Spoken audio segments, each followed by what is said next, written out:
Hi, dear students. Welcome to La Excellence Daily News Analysis. Today, let us see the articles of 24th December 2020. The first article of the day is about Article 324. What is Article 324? It's about free and fair elections. So now, with the pandemic situation existing in the country and across the world, the Election Commission motto has to be changed, not only from free and fair, but also a safe. The Election Commission, which is a constitutional body, has a mandate of not only conducting free and fair election, but it is also has a constitutional mandate and responsibility of protecting the fundamental rights of citizens, that is right to life and right to lead a healthy life. So now let's see what is this article is trying to speak about. The article starts with a quote of Soumya Swaminathan saying that though there is a light at the end of the tunnel, the road ahead is still dark and long. So what are we trying to speak about here? So in the midst of pandemic, elections are said to be the ray of hope, that is the light. And the road ahead is still dark. What is the road? Recently, we could see in Britain how the mutations have happened with respect to the coronavirus and how threatening it is. So in such a context, so conducting elections during the pandemic situation, is it warranted in democracy? So is it democracy versus the right to life is the question that we are trying to answer in this particular article.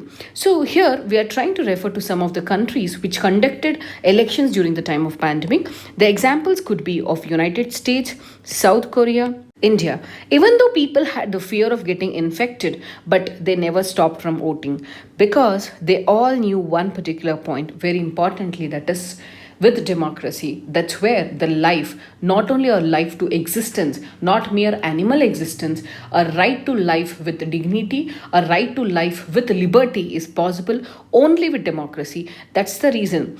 So, almost 34 countries and millions of voters have voted for the elections during the time of pandemic, even though they are endangering their own life. There's a beautiful statement over here. One has to be free in order to breathe, and one has to breathe in order to be free.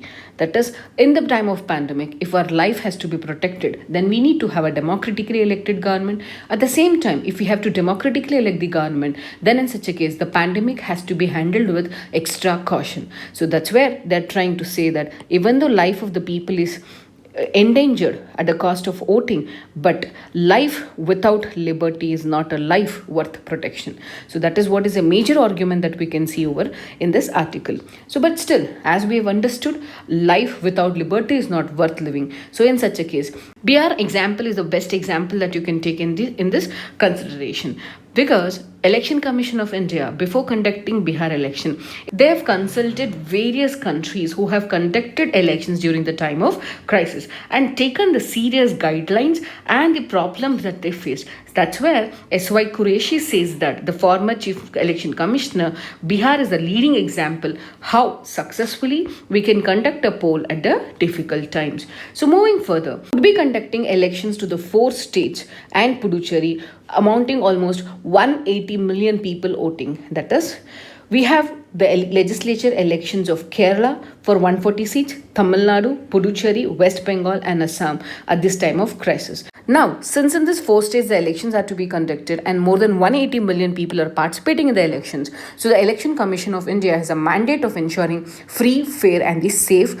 elections. So that's where what the measures that they took with respect to Bihar elections, that is reducing the number of voters per booth, then increasing the number of polling booths, then going for a thermal scanning at each and every voter, then the measures like postal votes for the senior citizens of above 80 years. Along with these steps, 3 necessary steps has to be taken as suggested by the author. The first thing is the staff who are participating in the election process should have access to the vaccination as their fundamental right. Second thing, wearing of a mask is mandatory for the citizens. Third thing, senior voters can be facilitated by having to vote in the first 3 hours. So this way, Election Commission of India can ensure the 3 values, that is free, fair and the safe. With this, it's not only that we are fighting against the pandemic, at the same time we are taking care of our democracy.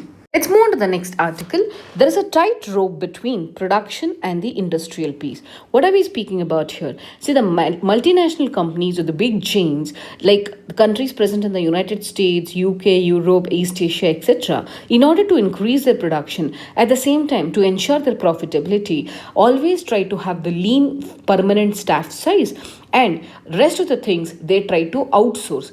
By outsourcing to the subcontractors, they are trying to ensure that a minimum wages will be paid for them, so at the same time they can get a maximum production. That's where with this exploitation many of the labor laws are violated in the manufacturing industries. So now see the case scenario of India, that is Western incident. So what happened in Western incident? See, Western Corporation is a Taiwanese supplier. So they work for the Apple company. Apple company has outsourced the manufacturing responsibility of South Asia to the Western company. In that regard, they have established a plant in the Narsapura in Karnataka. So there is a serious lapses of labor practices that has been done. So that's where recently, for the first time, Apple has shown its corporate responsibility and ethical business operations by ensuring that the new orders are not allocated to them unless and until the labor grievances are addressed properly. So this is one such scenario.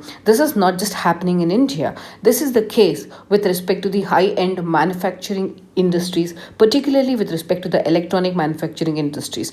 So in India also, we could find examples in 2017-18 with respect to the assembling of the smartphones for the Chinese branch. Moving further, if you have to consider the Chinese experience, these Taiwanese suppliers or the subcontractors, so over the years, they have been dominating in the manufacturing of high-end electronic devices. These suppliers are not ensuring the workers the fair price for the work, whatever they're trying to do. They have to work under the harsh conditions, overtime, long shifting hours, and there is a constant disciplinary monitoring on them.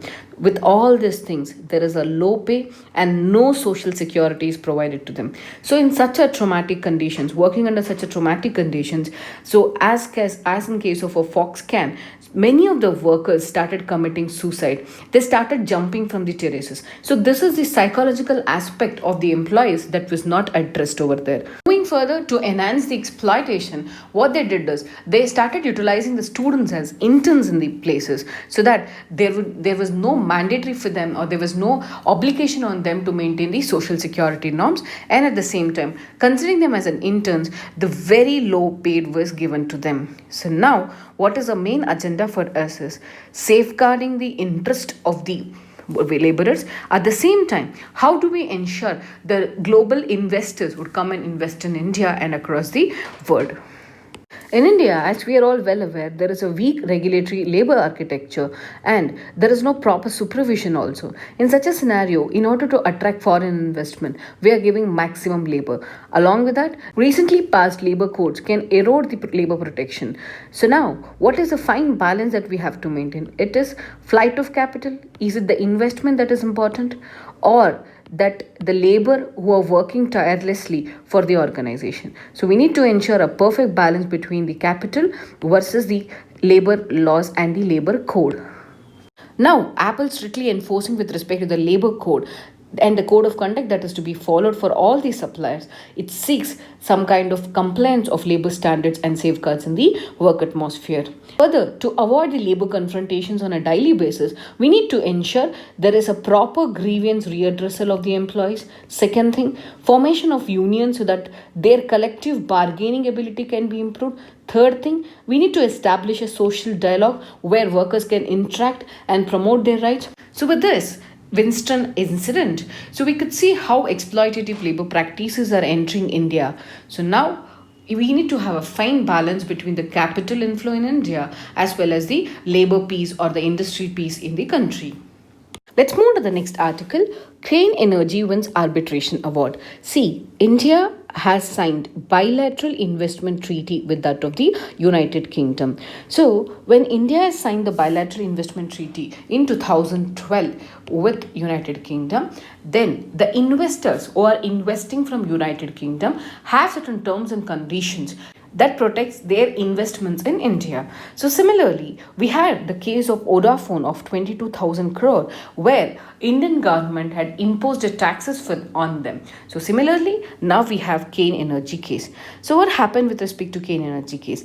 In 2006 and 7, there was internal reorganization of Kane India business. During the internal reorganization, in 2014, Income Tax Department seeks information from the Kane Energy Group. Finally, in 2015, they asked for a retrospective tax of 10,247 crores of taxes. 2018, despite there was an arbitration procedure that was pending, so Indian IT department sold some of the shares that Kane India had to the outsiders. Finally, in 2018, a three-member international arbitration tribunal concludes hearing the trans dispute. Finally, in December 23, 2020, Kane Energy wins the arbitration award that Indian government now has to pay of $1.4 billion to the Kane Energy. So, these cases demonstrate that India, whenever it is going to sign for a bilateral investment treaty agreement, it has to ensure two interests in balance. First thing, in the lure of getting more FDI or more investment, we shall not compromise on the domestic market or domestic requirements. So, this is the mandate. That's where the draft BIT or new bill, a proposed bill has been proposed to revise the model BIT. Let's move on to the next article. Nepal Supreme Court forwards the petitions to a constitutional bench. As we are well aware, that is Prime Minister KP Sharma who recommended President Bhandari to dissolve the parliament after he briefed his cabinet colleagues during the emergency meeting. The bench will examine the constitutionality of a decision to dissolve the house, especially as of 2015 constitution, which does not allow for dissolution of the house on the ground of political necessities. So we have to wait and watch what would be the judgment of Supreme Court in this case. Let's move on to the next article. Changes to the Scheduled Caste Scholarship Scheme get government approval.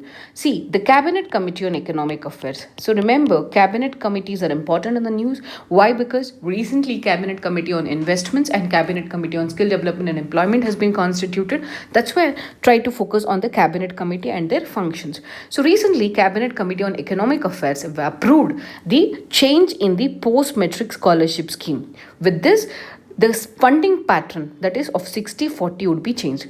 So earlier there was a committed liability funding pattern. Now the central government would be giving 60% of the fund and the 40% of the fund will be given by the state governments. With this, we can ensure center governments increase participation with respect to the scheme and also to ensure that 4 crore students would get benefit or access to the higher education. So remember that after class 10th, more than 1.36 crore students were getting dropped out. That is because of the accessibility issue. So they were not continuing further for the higher education.